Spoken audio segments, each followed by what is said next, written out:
بسم اللہ الرحمن الرحیم۔ آج الحمدللہ ہماری تلاوت کا آغاز چھٹے پارے لا يحب اللہ الجہر بالسوء من القول الا من ظلم سے ہوا۔ اس پارے کے آغاز میں اللہ تعالیٰ نے زندگی گزارنے کا اصول بیان فرمایا ہے۔ جب انسان معاشرے میں زندگی گزارتا ہے تو یقیناً کسی سے تکلیف پہنچ ہی جاتی ہے، تو اللہ تعالیٰ فرما رہے ہیں اگر کسی سے تکلیف پہنچ جائے تو برابری کے ساتھ بدلہ اور انتقام لیا جا سکتا ہے، اور اس سے بہتر صورت یہ ہے کہ تعفو عن سوء فإن اللہ کان عفوا قدیرا۔ اگر تم کسی کی تکلیف پر صبر کرو اور معاف کر دو تو یہ زیادہ بہتر ہے۔ لیکن ایک چیز اللہ تعالیٰ پسند نہیں فرما رہے کہ تم کسی کی تکلیف کا چرچا مت کرو، زیادہ اس کا اظہار مت کرو۔ جیسے کہ ہوتا ہے کہ اگر کسی سے کوئی بات مزاج کے خلاف پہنچ جائے تو سارے معاشرے میں اس بات کو بیان کرتے ہیں کہ اس نے ایسا کر دیا، اس نے میرے ساتھ ایسا کیا۔ اس چیز کو اللہ تعالیٰ پسند نہیں فرما رہے۔ قرآن کریم میں انتقام سے متعلق کچھ جگہوں پر اور بھی اللہ نے بیان فرمایا ہے، وَإِنْ عَاقَبْتُمْ فَعَاقِبُوا بِمِثْلِ مَا عُوقِبْتُمْ بِهِ وَلَئِنْ صَبَرْتُمْ لَهُوَ خَيْرٌ لِّلصَّابِرِينَ۔ اگر تم بدلہ لینا چاہتے ہو تو اتنا ہی بدلہ لو جتنی تکلیف پہنچی ہے، اس سے زیادہ بدلہ لو گے تو ظالم ہو جاؤ گے۔ وَلَئِنْ صَبَرْتُمْ، اور اگر صبر کرو گے، برداشت کرو گے تو یہ اللہ کو زیادہ پسند ہے۔ ایک جگہ اللہ نے فرمایا وَجَزَاءُ سَيِّئَةٍ سَيِّئَةٌ مِثْلُهَا، برائی کا بدلہ برائی کے برابر تو لیا جا سکتا ہے، لیکن فَمَنْ عَفَا وَأَصْلَحَ فَأَجْرُهُ عَلَى اللَّهِ، لیکن اگر معاف کر دو، صلح کر لو تو اس پر اللہ کی طرف سے بڑا اجر ہے۔ آگے اللہ تعالیٰ یہودیوں کا تذکرہ کر رہے ہیں کہ جب حضرت موسیٰ علیہ السلام ان کی فرمائش پر اللہ تعالیٰ سے دعا کر کے تورات جو کہ آسمانوں سے اتری اللہ نے نازل فرمائی، حضرت موسیٰ علیہ السلام کو دی کہ جائیں اپنی قوم کو بتائیں کہ اللہ نے یہ زندگی گزارنے کے لیے، رہنمائی کے لیے اپنے احکامات کو تورات کی شکل میں اتار دیا ہے۔ حضرت موسیٰ علیہ السلام جب یہودیوں کے پاس اپنی کتاب، اللہ کی کتاب، آسمانی کتاب کو لے کر پہنچے تو یہودیوں نے ماننے سے انکار کر دیا اور کہا کہ ہم تو اس وقت تک نہیں مانیں گے ارین اللہ جہرہ، جب تک کہ ہم اللہ کو اپنی آنکھوں سے نہ دیکھ لیں، یہ اللہ تعالیٰ ہم سے جب تک خود نہ کہہ دیں کہ یہ میری کتاب ہے اور میں نے اتاری ہے۔ اگلی آیتوں میں اللہ تعالیٰ حضرت عیسیٰ علیہ السلام کا تذکرہ فرما رہے ہیں، اور جیسے کہ یہودیوں کا اور عیسائیوں کا عقیدہ ہے کہ ہم نے حضرت عیسیٰ علیہ السلام کو نعوذ باللہ قتل کر دیا، اللہ تعالیٰ فرما رہے ہیں ایسا نہیں ہے۔ وَمَا قَتَلُوهُ وَمَا صَلَبُوهُ، نہ تم نے ان کو قتل کیا ہے، نہ تم نے ان کو سولی دی ہے، وَلَكِنْ شُبِّهَ لَهُمْ، لیکن ان کی مشابہ ہم شکل آدمی کو اللہ تعالیٰ نے ان کی جگہ کھڑا کر دیا، اور ان کو اللہ تعالیٰ نے بر رفعہ اللہ الیہ، آسمانوں پر اٹھا لیا۔ تو یہودیوں کا اور عیسائیوں کا آج بھی یہی عقیدہ ہے کہ نعوذ باللہ عیسیٰ علیہ السلام کو ہم نے قتل کر دیا ہے، جبکہ اللہ تعالیٰ نے ان کو زندہ صحیح سالم آسمانوں پر اٹھا لیا تھا۔ آگے عیسائیوں کا عقیدہ ذکر فرمایا ہے۔ عیسائی حضرت عیسیٰ علیہ السلام کے بارے میں بہت زیادہ غلو کرتے تھے، اور عیسائیوں کا ایک عقیدہ تھا کہ اللہ تعالیٰ ایک نہیں ہے، خدا ایک نہیں ہے بلکہ تین ہیں، اور کہتے تھے کہ باپ، بیٹا، روح القدس، یعنی حضرت عیسیٰ علیہ السلام کو اللہ کا بیٹا کہتے تھے۔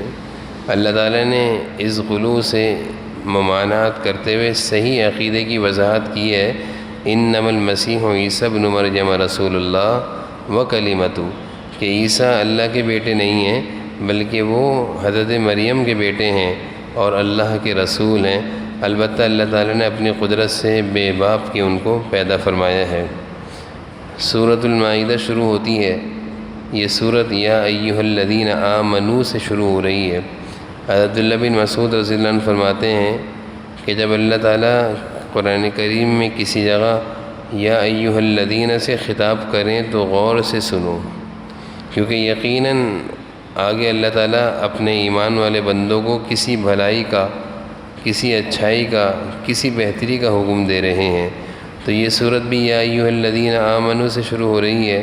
اللہ تعالیٰ فرما رہے ہیں اے ایمان والو اوفوا بالعقود، اگر وعدہ کرو تو اس کو پورا کرو۔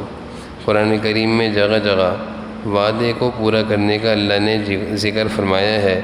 جناب نبی کریم صلی اللہ علیہ وسلم نے بھی احادیث میں ارشاد فرمایا ہے کہ جو وعدہ کر کے پورا نہ کرے، خیانت کرے، وعدہ خلافی کرے تو وہ منافق ہے۔ وعدے کو پورا کرنا ایمان والے کی علامت ہے، وعدہ کر کے توڑ دینا، وعدہ کے خلاف کرنا، یہ منافق کی علامت ہے۔ اس صورت کا نام مائدہ رکھا ہے۔ مائدہ دسترخوان کو کہتے ہیں عربی میں۔ حضرت عیسیٰ علیہ السلام کے متبعین، حضرت عیسیٰ علیہ السلام کے جو ماننے والے حواریجین تھے، حضرت عیسیٰ علیہ السلام کے ماننے والوں کو حواریجین کہتے تھے، جیسے کہ حضور اکرم صلی اللہ علیہ وسلم کے ساتھ رہنے والوں کو صحابہ کہتے ہیں۔ تو حواریجین نے حضرت عیسیٰ علیہ السلام سے فرمائش ظاہر کی کہ آپ تو اللہ کے نبی ہیں، ہمارے لیے آسمان سے دسترخوان اتروائیں، آسمان سے اللہ تعالیٰ ہمارے لیے دسترخوان بھیجیں اور اس دسترخوان پہ مختلف قسم کی اللہ کی نعمتیں ہوں، گوشت بھی ہو، سبزیاں بھی ہوں، روٹیاں بھی ہوں۔ تو حضرت عیسیٰ علیہ السلام نے اپنے حواریجین کی اس فرمائش پر اللہ سے درخواست کی، اللہ تعالیٰ نے ان کی فرمائش کو پورا کیا اور آسمان سے ایک دسترخوان جو مختلف قسم کی نعمتوں سے بھرا ہوا تھا زمین پر اتار دیا۔ حضرت موسیٰ علیہ السلام کی قوم نے بھی حضرت موسیٰ علیہ السلام سے مختلف قسم کے مطالبات کیے تھے کہ اللہ کو دکھائیں، اللہ سے ہماری بات کروائیں، تب ہم آپ کی بات مانیں گے۔ اسی طرح حضرت عیسیٰ علیہ السلام کے جو حواریجین تھے وہ بھی اسی طرح کی حضرت عیسیٰ علیہ السلام سے فرمائشیں کرتے تھے، اور یہ طریقہ اچھا نہیں ہے۔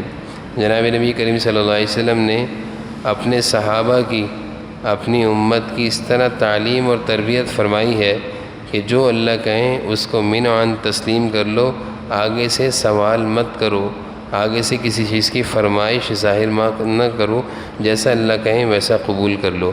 تو حضور صلی اللہ علیہ وسلم کی امت میں اس طرح کی فرمائش اور اس طرح کے مطالبات صحابہ کی طرف سے حضور صلی اللہ علیہ وسلم کی زندگی میں کبھی بھی نہیں ہوئے۔ کبھی بھی اس طرح صحابہ نے آپ صلی اللہ علیہ وسلم سے نہیں کہا کہ ہم تو آپ کی بات نہیں مانیں گے، بلکہ صحابہ کی جماعت تو ایسی پیاری جماعت تھی کہ جیسا اللہ کا حکم آتا وہ فوراً قبول کر لیتے۔ اگلی آیت میں اللہ تعالیٰ فرما رہے ہیں تعاونوا علی البر والتقوی ولا تعاونوا علی الاثم والعدوان، نیکی کے کاموں میں تو مدد کیا کرو، گناہوں کے کاموں میں کسی کا سہارا مت بنا کرو۔ ہمارے معاشرے میں ہوتا ہے یہی ہے کہ نیک کام میں تو ہم کسی کا تعاون نہیں کرتے، برائی کے کاموں میں سہارا بنتے ہیں، تعاون کرتے ہیں۔ تو قرآن کریم میں اللہ تعالیٰ واضح طور پر بیان فرما رہے ہیں گناہ اور برائی میں اگر تم کسی کے ساتھ تعاون کرو گے یا اس کے ساتھ رہو گے تو تم بھی برائی میں برابر کے شریک رہو گے، گناہوں میں بھی شریک رہو گے۔ آگے کھانے پینے کی چیزوں کا ذکر ہے، بعض چیزیں اللہ نے حلال کی ہیں اور بعض چیزوں کو اللہ نے حرام کیا ہے، اور جن چیزوں کو اللہ نے کھانے پینے سے منع کیا یعنی حرام کیا ہے، جن کی کھانے پینے کی ممانعت ہے، اس میں انسان کے لیے جسمانی فائدے بھی ہیں اور اخلاقی نقصان سے بچاؤ بھی ہے، کیونکہ بہت ساری چیزیں ایسی ہیں جن کے کھانے سے انسان کا جہاں جسمانی نقصان ہو سکتا ہے وہاں اس کے اخلاق پر بہت برا اثر پڑتا ہے۔ جیسے کہ شراب کو اللہ نے حرام کیا، وجہ اس کی یہ ہے کہ شراب کے پینے کے بعد انسان کا جسمانی نقصان تو ہوتا ہی ہے، لیکن اس کے ساتھ اس کے اخلاق بھی بڑے خراب ہو جاتے ہیں، اس کو ہوش و حواس نہیں رہتا۔ اسی طرح خنزیر کو اللہ نے حرام کیا، اس کے کھانے سے انسان کے اندر گندے جذبات اور جنسی خواہشات بہت تیزی سے ابھرتی ہیں، اللہ نے اسی وجہ سے اس گندے جانور کو حرام قرار دیا ہے۔ اگلی آیت میں امت مسلمہ کے لیے ایک اعلان ہے اللہ کی طرف سے کہ جب حجۃ الوداع کے موقع پر حضور اکرم صلی اللہ علیہ وسلم پر یہ آیت اتری تھی الیوم اکملت لکم دینکم واتممت علیکم نعمتی، کہ آج ہم نے آپ کے دین کو مکمل کر دیا ہے اور آپ کے لیے، آپ کی امت کے لیے رضیت لکم الاسلام دینا، دین اسلام کو پسند کیا ہے۔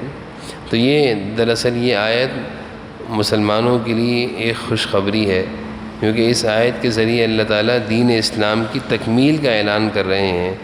اس آیت کو جب یہودیوں نے سنا تو حضرت عمر سے کہا کہ اگر یہ آیت ہماری کتاب میں اترتی تو ہم اس دن عید مناتے۔ حضرت عمر فرمانے لگے ہمیں معلوم ہے کہ وہ کون سی آیت ہے، اور جس دن وہ آیت اتری تو ہمارا بھی اس دن عید کا دن تھا، یعنی بقرہ عید کے دن یہ آیت اتری تھی۔ اگلی آیتوں میں اللہ تعالیٰ نے طہارت اور وضو کا تذکرہ فرمایا ہے۔ یا ایھا الذین آمنوا اذا قمتم الی الصلاۃ، اے ایمان والو جب نماز کے لیے کھڑے ہو تو وضو کر لیا کرو۔ اور آگے فرمایا ہے کہ اگر کوئی مجبوری ہو، پانی نہ ہو، وَإِن كُنتُمْ جُنُبًا فَطَّهَّرُوا وَإِن كُنتُمْ مَرْضَىٰ أَوْ عَلَىٰ سَفَرٍ أَوْ جَاءَ أَحَدٌ، اگر پانی نہ ہو، بیماری ہو، مجبوری ہو، فَتَيَمَّمُوا صَعِيدًا طَيِّبًا، تو تیمم کر لیا کرو۔ اگلی آیت میں اللہ تعالیٰ احکامات کو ذکر کرنے کے بعد بیان فرما رہے ہیں ما یرید اللہ لیجعل علیکم من حرج، کہ اللہ تعالیٰ یہ جو حلال و حرام کے احکامات اتارتے ہیں اور جو اللہ کے احکامات ہیں، اس میں تمہارے لیے اللہ نے آسانیاں رکھی ہیں، اور اللہ تعالیٰ اپنے بندوں کے لیے آسانیاں چاہتے ہیں، دشواریاں نہیں چاہتے۔ بہت سارے لوگ یہ کہتے ہیں کہ اللہ تعالیٰ کے احکامات میں ہمارے لیے تو دشواریاں ہیں، رکاوٹیں ہیں، جبکہ اللہ تعالیٰ فرما رہے ہیں ہم آپ کے لیے آسانیاں پیدا کرتے ہیں، دشواریاں نہیں کرتے۔ اگلی آیتوں میں اللہ تعالیٰ نے پھر اس یا ایھا الذین آمنوا سے کہہ کر مسلمانوں کو مخاطب کیا ہے، کونوا قوامین للہ شہداء بالقسط، جب گواہی کا معاملہ ہو، جب گواہی دینی ہو تو عدل و انصاف کے ساتھ گواہی دو۔ دوستی دشمنی تمہیں کسی غلط کام پر نہ ابھارے، یہ نہ ہو کہ دوست ہو تو غلط گواہی دو، دشمنی ہو تو غلط گواہی دو، بلکہ اللہ فرما رہے ہیں اعدلوا هو اقرب للتقوی، انصاف کے دامن کو مضبوطی سے پکڑے رکھو، یہی تقوی سے زیادہ قریب ہے۔ اگلی آیت میں اللہ تعالیٰ یہود و نصارہ کے دعوے کو ذکر کر رہے ہیں کہ یہ جو یہودی ہیں اور یہ جو نصارہ ہیں، یہ کہتے ہیں نحن ابناء اللہ و احبا، ہم اللہ کے بیٹے ہیں اور ہم اللہ کے محبوب ہیں۔ قل فلم یعذبکم بذنوبکم، اللہ تعالیٰ جواب دے رہے ہیں کہ اگر تم میرے محبوب ہوتے اور میرے قریب ہوتے تو میں تم لوگوں کو تمہارے گناہوں کی وجہ سے عذاب کیوں دیتا؟ جبکہ کتنے عذابوں کی شکلیں یہودیوں میں عذاب آئے، آسمانی عذاب کتنے اترے ہیں، اور اس کے علاوہ بھی آخرت میں ان کے لیے کتنے دردناک عذاب ہیں۔ تو ان کی جو خوش فہمی تھی کہ ہم تو اللہ کے محبوب ہیں، اللہ کے بیٹے ہیں، ہمیں تو اللہ تعالیٰ جنت میں ڈالیں گے، جہنم میں نہیں ڈالیں گے۔ اللہ فرما رہے ہیں دنیا میں اتنے عذابات تم پر اتارے ہیں، اگر تم میرے محبوب ہوتے تو میں تمہیں عذاب کیوں اتارتا۔ آگے یہودیوں کی ایک برائی کا ذکر ہے کہ جب حضرت موسیٰ علیہ السلام یہودیوں کو ملک شام ایک قوم سے لڑنے کے لیے لے کر جا رہے تھے، تو یہودیوں نے حضرت موسیٰ علیہ السلام کو اس وقت کہا تھا انت وربک فقاتلا، ہم تو نہیں لڑیں گے، فاذهب انت وربک، تم اور تمہارا رب وہ جا کر لڑے، یعنی جس اللہ کے تم نبی بنا کر بھیجے گئے ہو، جس اللہ کی طرف سے، اسی اللہ کو لے جاؤ لڑنے کے لیے، ہم تو نہیں لڑنے جائیں گے۔ تو یہ یہودیوں کی گستاخی تھی، بنی اسرائیلیوں کی گستاخی تھی کہ جو حضرت موسیٰ علیہ السلام کے ساتھ انہوں نے کی تھی۔ آگے اللہ تعالیٰ نے حضرت آدم علیہ السلام کے دونوں بیٹے حابیل اور قابیل کے واقعے کو تفصیل سے ذکر کیا ہے، جبکہ حابیل اور قابیل میں اختلاف ہوا تھا، اور اللہ کی طرف سے حابیل کے لیے جس لڑکی سے رشتہ مقرر اور منتخب ہوا تھا، قابیل اس لڑکی کو پسند کرتا تھا کہ اس کا نکاح مجھ سے ہو جائے، جبکہ اللہ کی طرف سے ایسا منظور نہیں تھا۔ بہرحال دونوں نے یہ فیصلہ کیا کہ ہم اللہ کے سامنے قربانی پیش کرتے ہیں، جس کی قربانی اللہ قبول کر لیں گے اس کے ساتھ اس لڑکی کا نکاح ہوگا۔ چنانچہ اس دور میں قربانی کا قبول کرنے کی نشانی یہ تھی کہ قربانی کرنے کے بعد قربانی کے جانور کو کھلے آسمان کے نیچے ذبح کر کے چھوڑ دیتے تھے، آسمانوں سے ایک آگ آتی تھی، اس کو جلا دیا کرتی تھی۔ چنانچہ حابیل نے بھی قربانی پیش کری، قابیل نے بھی قربانی پیش کری۔ حابیل کی قربانی کو آسمانوں سے ایک آگ آئی جلا گئی، جس سے معلوم چلا کہ حابیل حق پر ہے اور اس لڑکی سے نکاح حابیل کا ہی ہو سکتا ہے، لیکن چونکہ قابیل کے دل میں حسد آیا اور اس نے قابیل نے حابیل کو قتل کر دیا۔ آگے اللہ تعالیٰ فرما رہے ہیں کہ جس وقت قتل کرنے کے لیے قابیل نے اپنا ہاتھ بڑھایا حابیل کی طرف، تو حابیل نے کہا ما انا بباسط یدی الیک لیقتلک، میں تو تمہارے ساتھ زیادتی نہیں کروں گا، انی اخاف اللہ رب العالمین، مجھے تو اللہ کا ڈر ہے۔ یعنی یہ درس دیا کہ اگر تم زیادتی کر رہے ہو، ظلم کر رہے ہو، میں ظلم زیادتی نہیں کروں گا۔ چنانچہ قابیل نے حابیل کو قتل کر دیا۔ آگے اللہ تعالیٰ قابیل کی بے بسی کو ذکر کر رہے ہیں۔ قتل کرنے کے بعد پریشان ہو رہا ہے کہ میں اس کی لاش کا کیا کروں، کس طرح چھپاؤں۔ چنانچہ اللہ فرما رہے ہیں فبعث اللہ غراب، ہم نے ایک کوے کو بھیجا اور اس نے اپنی چونچ سے زمین میں چونچ ماری، جس سے کھڈا کیا، اور حابیل کو دکھایا کہ اس طرح کھڈا کرو اور قابیل کو زمین میں دفنا دو۔ اللہ کا ایک قانون ہے کہ جب کوئی کسی برائی کی بنیاد ڈالتا ہے تو جب تک وہ برائی دنیا میں ہوتی رہے گی، اس برائی کی بنیاد ڈالنے والے کو برابر کا گناہ ملے گا۔ جتنے لوگ وہ گناہ کریں گے سب کا گناہ اس کو ملے گا۔ قابیل نے دنیا میں قتل کی بنیاد ڈالی، اس سے پہلے دنیا میں کوئی قتل نہیں ہوا تھا۔ قابیل کے ہاتھوں حابیل کا دنیا میں پہلا قتل تھا۔ قیامت تک جتنے بھی قتل ہوں گے سب قتلوں کا گناہ قابیل کو بھی ملے گا۔ تو یہ ایک قانون ہے اللہ کا کہ برائی کی بنیاد جو ڈالی جاتی ہے، قیامت تک وہ برائی جو بھی کرے گا برائی کی بنیاد ڈالنے والے کو بھی گناہ ملے گا۔ اسی وجہ سے کہا جاتا ہے کہ کسی برائی کا ہم ذریعہ اور سبب نہ بنیں۔ اپنی زندگی میں ایسے کاموں سے، ایسے فیصلوں سے، ایسے ارادوں سے، ایسے عزائم سے بچ کے رہیں کہ کہیں ایسا نہ ہو کہ کسی برائی کا ہم ذریعہ بن رہے ہوں، اور جب تک وہ برائی چلے گی تو ہمارے نامہ اعمال میں خواہ کے گناہ لکھا جاتا رہے گا۔ آگے اللہ تعالیٰ معاشرے سے فساد اور فتنے کو ختم کرنے کے لیے سزاؤں کا ذکر فرما رہے ہیں۔ یہ جو قرآنی سزائیں ہیں، چور کی سزا، ڈاکو کی سزا، اللہ تعالیٰ نے دنیا بنائی ہے، انسانوں کو بھی اللہ نے بنایا ہے۔ دنیا کے نظام میں امن و امان قائم کرنے والے اللہ، ان کو زیادہ معلوم ہے کہ دنیا میں امن کیسے قائم ہوگا۔ بہت سارے لوگ ان سزاؤں پر اعتراض اٹھاتے ہیں کہ بڑی سخت سزا ہے کہ چور کا ہاتھ کاٹ دیا جاتا ہے، ڈاکو کو جان سے مار دیا جاتا ہے، بڑی سخت سزا ہے۔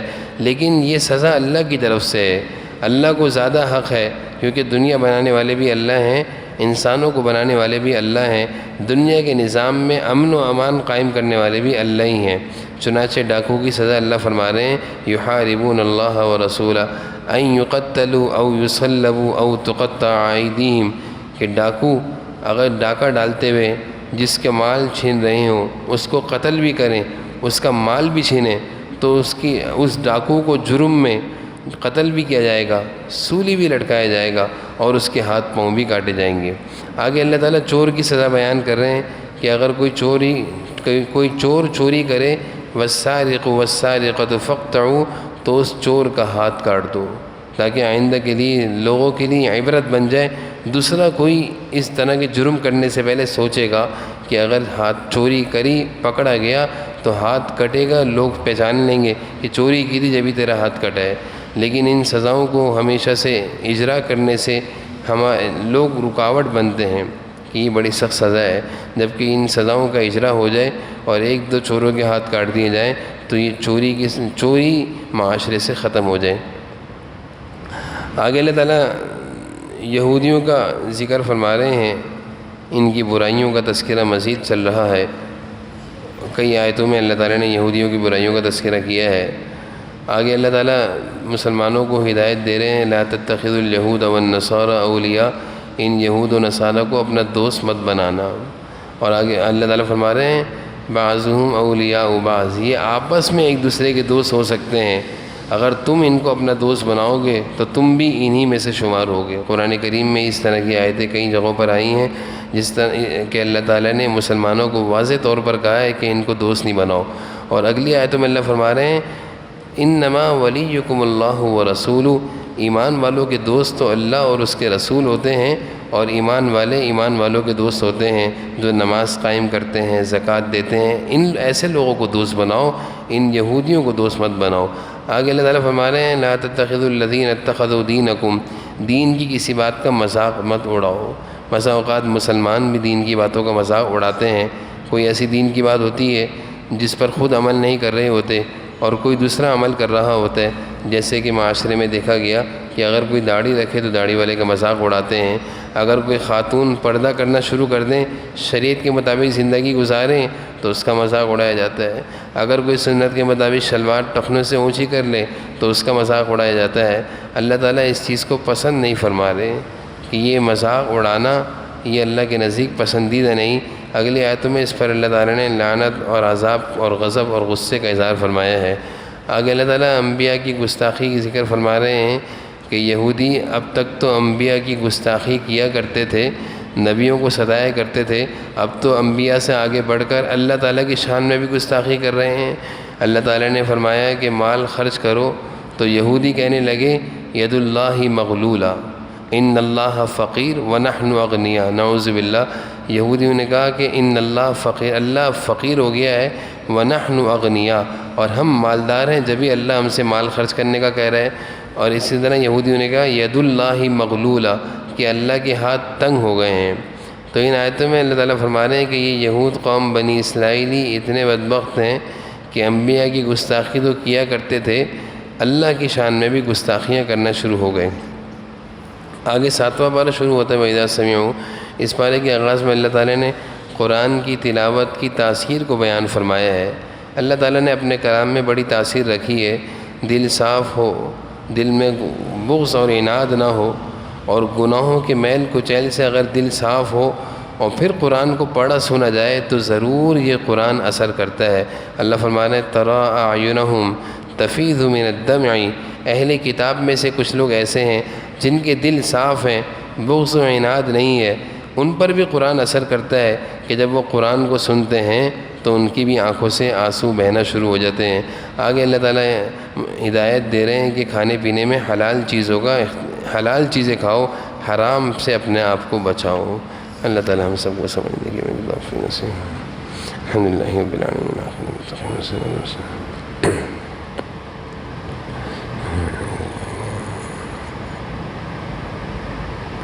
صلی اللہ علیہ وسلم۔